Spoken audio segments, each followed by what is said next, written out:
আলাইকুম। আমি উম্মে ফাতিহা। আজকে আমি তোমাদের শোনাবো এক অদ্ভুত এক পেতনি খালার রোজা রাখার চেষ্টা। এক ছিল পেতনি খালা। তার বাড়ি ছিল এক পুরনো আম গাছের ডালে। তবে সে ছিল ভয়ানক না, বরং বেশ খাই খাই আর অলস। রোজা এলেই সে বিরক্ত হতো।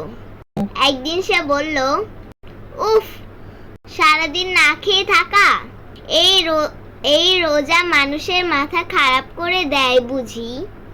তখন গাছের নিচে বসে থাকা ছোট্ট আফিয়া বলে উঠল, পেতনি খালা, রোজা মানে শুধু না খাওয়া না, এটা তো আমাদের ধৈর্য, নিয়ন্ত্রণ আর আল্লাহর জন্য কিছু ত্যাগ করার প্রশিক্ষণ। পেতনি বলল, তোমার মুখে কেমন সুন্দর সুন্দর কথা রে মেয়ে, আমি পারবো তো। রোজার দিন পেতনি খালা একদিন সেহারি খেলো। 10টা আম, 5টা রসগোল্লা, 4টা বিরিয়ানি সব গিলে খেলো। সে বলল, এবার তো দুপুর পর্যন্ত নিশ্চিন্ত। কিন্তু দুপুর হতেই পেট চো চো।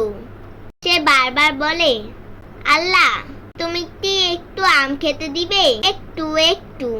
আফিয়া বলে, না খালা, আর মাত্র কয়েক ঘন্টা, আপনি পারবেন।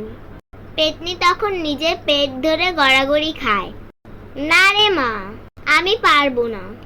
কিন্তু সে ভাবলো, আচ্ছা, একটু যদি না খাই তাহলে তো আল্লাহ খুশি হবেন, আমি চেষ্টা করি। ইফতারের সময় যখন আজান হলো, তখন পেতনি খালার চোখের পানি। সে বলল, আফিয়া, আমি পারলাম, আমার জীবনের প্রথম পূর্ণ রোজা। আফিয়া হেসে বলল, আলহামদুলিল্লাহ, আপনি তো একদম সাহাবাদের মতো ধৈর্য ধরলেন। পেতনি খালা বলল, আমি বুঝতে পারলাম, শুধু খাওয়া না, রোজা মানে নিজের মনকে কন্ট্রোল করা।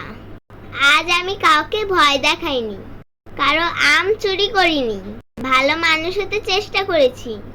ভালো ভাববে, ভালো থাকবে। আল্লাহ হাফেজ।